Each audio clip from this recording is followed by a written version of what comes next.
ये कहानी 3 दोस्तों की है जिनका नाम महेश, राहुल और जॉनी होता है, जो दिल्ली शहर में नौकरी करने के लिए आते हैं। तीनों बचपन के दोस्त कुछ कर दिखाने का सपना लिए इस भीड़ भाड़ वाली जगह में अपना मुकाम पाने के लिए दर दर भटकते हैं। उन्हें कोई भी रास्ता नजर नहीं आता। अपने छोटे से गांव में रहकर कॉलेज की पढ़ाई करने वाले महेश और राहुल ने कभी सोचा भी नहीं था कि सफलता पाने के लिए इतना दर्द झेलना पड़ता है। वहीं जॉनी अपने पापा के बिजनेस में पहले से ही संघर्ष कर चुका था, जिस वजह से उसे इन सब चीजों की आदत सी हो गई थी। जॉनी अच्छे से जानता था कि सफलता इतनी आसानी से नहीं मिलेगी, क्योंकि उसने अपने पापा को दिन रात मेहनत करते हुए देखा था। तभी तीनों को सुबह से भटकते भटकते शाम हो जाती है, लेकिन न कोई नौकरी और न ही कोई रहने का ठिकाना उनके हाथ लगता। तीनों मायूस होकर एक छोटे से होटल में खाना खाते हैं। दरअसल उनके पास कोई खास पैसे भी नहीं होते। वह तो सिर्फ अपनी 1-2 दिन की व्यवस्था बनाकर निकले थे। उन्हें लगा था कि आते ही उनके साथ कोई चमत्कार होगा और उनको नौकरी मिल जाएगी। तीनों एक बिल्डिंग के पास पहुंच जाते हैं। कुछ देर बाद सभी बिल्डिंग के गेट के पास बैठ जाते हैं। 1-2 घंटा बैठे हुए गुजर जाते हैं। तभी बिल्डिंग के चौकीदार की नजर उन पर पड़ती है और वह जोर की आवाज में उन्हें डांटते हुए कहता है, कौन हो तुम लोग, यहाँ क्यों बैठे हो? तीनों अजनबी शहर में किसी को पहचानते नहीं और न ही उनका कोई ठिकाना है। तीनों अपनी जगह पर जल्दी खड़े हो जाते हैं और अपनी बात चौकीदार को बताते हैं। चौकीदार को तीनों की हालत देखकर उन पर तरस आता है। उसे एहसास होता है कि कुछ सालों पहले ऐसे ही वह काम मांगने आया था। तब किसी ने उसे सहारा दिया था और आज कम से कम वह इतने बड़े शहर में छोटे से काम के साथ जीवन यापन कर पा रहा है। जॉनी उन तीनों में थोड़ा समझदार होता है। वह चौकीदार से कहीं रहने के जुगाड़ की बात कहता है, क्योंकि उसे पता है कि अभी उनकी हालत किराया देने की नहीं है, तो उन्हें कोई किराया से कमरा क्यों देगा। तभी चौकीदार अपने एक दोस्त से फोन पर बात करता है, जो वहीं से कुछ ही दूर बंगला नंबर 22 में साफ सफाई का काम करता है। चौकीदार अपने दोस्त को सारी बात बताता है। तभी उसका दोस्त कहता है कि मेरे साहब तो अपने परिवार के साथ 2 महीनों के लिए बाहर गए हैं, तब तक मैं रहने का इंतजाम कर सकता हूँ। यह बात सुनकर तीनों दोस्त बहुत खुश हो जाते हैं और वह जल्दी से चौकीदार से कहते हैं कि आप हमें बता दीजिए हम उनके पास कैसे पहुंच सकते हैं। चौकीदार कहता है कि वह बंगला थोड़ा दूर है, रात को वहां कोई टैक्सी ऑटो भी नहीं मिलेगा। आज तुम लोग यही सो जाओ, कल सुबह हम साथ चलेंगे। तीनों उसकी बात मान जाते हैं। सुबह उठते ही तीनों चौकीदार के साथ बंगले में पहुंच जाते हैं। बंगले की खूबसूरती देखकर तीनों दोस्त हक्का बक्का रह जाते हैं। उन्हें यकीन ही नहीं होता कि उन्हें इतने अच्छे बंगले में रहने का मौका मिलेगा। बंगले का नौकर तीनों दोस्तों को गेस्ट रूम में ले जाता है। तीनों दोस्त रूम में पहुंचकर राहत की सांस लेते हैं। जल्दी से तीनों नहाकर तैयार हो जाते हैं और काम की तलाश में निकल जाते हैं। अब रहने का तो ठिकाना लग चुका था, तलाश थी केवल अच्छे काम की, जिससे उनका गुजारा चल सके। लेकिन आज भी उनके साथ वही होता है। सुबह से शाम हो जाती है, लेकिन तीनों हताश होकर वापस अपने स्थान आ जाते हैं। नौकर तीनों के लिए खाने का इंतजाम करके रखता है, जिससे उन्हें बहुत ही राहत मिलती है। आज तीनों दोस्तों के लिए बंगले की पहली रात होती है। रात को 12 बजते ही अचानक विक्रम की नींद खुल जाती है और वह अपने आप को बंगले के तहखाने में पाता है, जहां पुराना सामान इकट्ठा करके रखा हुआ था।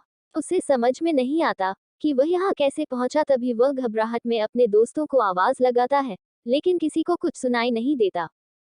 तभी उसके कानों में सब कुछ सुनाई देना बंद हो जाता है और सिर्फ एक औरत के रोने की आवाज जाती है। महेश चिल्लाकर पूछता है, कहाँ हो तुम, क्यों रो रही हो? अगले ही पल महेश अपने बिस्तर में होता है। वह डर के कारण पसीने से लथपथ हो जाता है। वह अपने दोस्तों को जगाता है। राहुल और जॉनी दोनों उसकी बात का मजाक उड़ाते हैं और कहते हैं, तुमने कोई सपना देखा होगा, इस बंगले में तो हमारे अलावा कोई भी नहीं है। और महेश भी अपने दोस्तों की बात का यकीन करके इस घटना को बुरा सपना समझकर नजरअंदाज करके सो जाता है।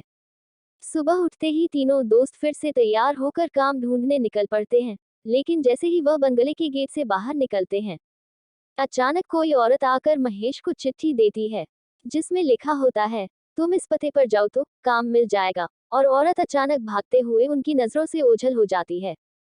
तीनों दोस्त की सोच में पड़ जाते हैं कि हमें काम की जरूरत है। यह इस औरत को कैसे पता, लेकिन तीनों को काम की बहुत जरूरत होती है। उन्हें लगता है कि भगवान ने उनकी मदद करने के लिए किसी को भेजा होगा, और तीनों उसी दिशा में आगे निकल जाते हैं जहां का पता उस कागज में लिखा होता है। यहाँ पहुंचते ही उन्हें एक बहुत ही बड़ी बिल्डिंग दिखाई देती है। दरअसल यह बहुत बड़ी कंपनी होती है, और तीनों कंपनी के गेट पर पहुंचते हैं और वहां के सिक्योरिटी गार्ड को चिट्ठी दिखाते हैं। सिक्योरिटी गार्ड चिट्ठी नियुक्ति विभाग के पास भेज देता है, और जैसे ही प्रबंधक को वह चिट्ठी मिलती है तो उसमें उसके मालिक का हस्ताक्षर होता है। वह उन तीनों से पूछता है, आप हमारे मालिक को कैसे जानते हैं? तभी महेश जवाब देते हुए कहता है, मैं तुम्हारे बॉस का दोस्त हूँ। अब प्रबंधक के पास इनको काम न देने के अलावा कोई विकल्प नहीं होता। इस कंपनी के मालिक का हस्ताक्षर, जो उस चिट्ठी पर मौजूद था। कंपनी के मालिक 7 दिनों की ट्रिप पर विदेशी कंपनियों के दौरे में थे, और उस बीच उनसे कोई संपर्क नहीं था, इसलिए प्रबंधक ने उन तीनों को काम पर रख लिया और अपने साथ उन्हें काम की जगह दिखाने ले गया। लेकिन महेश अचानक ही दूसरे रास्ते की तरफ मुड़ जाता है, और वह सीधे बॉस के चैम्बर के सामने पहुंचता है और दरवाजे के ताले को पासवर्ड से खोल देता है। कंपनी का प्रबंधक यह देखकर के आश्चर्यचकित रह जाता है।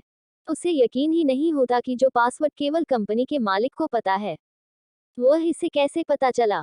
अब प्रबंधक उसे कोई खास आदमी समझने लगता है। उसे पूरा यकीन हो जाता है कि हो ना हो यह व्यक्ति बॉस ने ही भेजा है, और वह उसे बिना रुके हुए अंदर जाने की इजाजत दे देता है।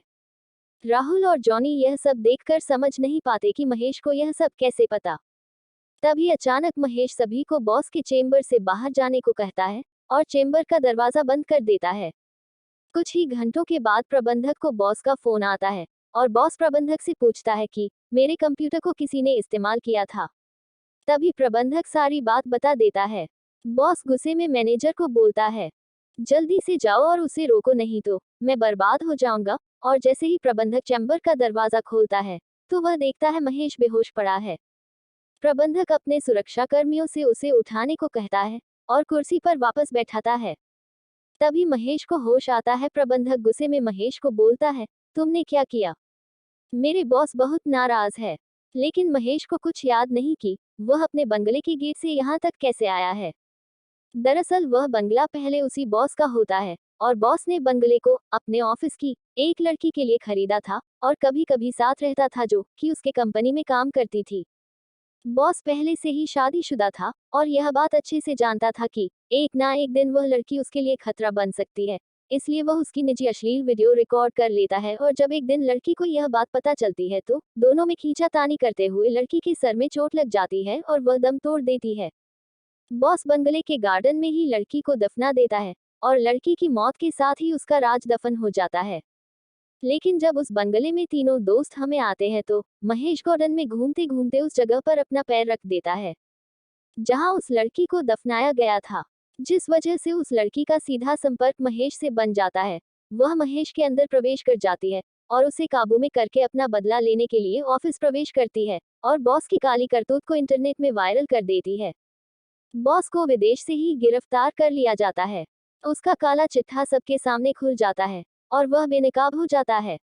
उस लड़की ने मरने के बाद भी अपना बदला ले लिया था, अब शायद उसकी आत्मा को शांति मिल जाएगी। तीनों दोस्त उस बंगले को बुरा सपना समझकर भूल जाते हैं, और इस दर्दनाक भूतिया कहानी का अंत हो जाता है।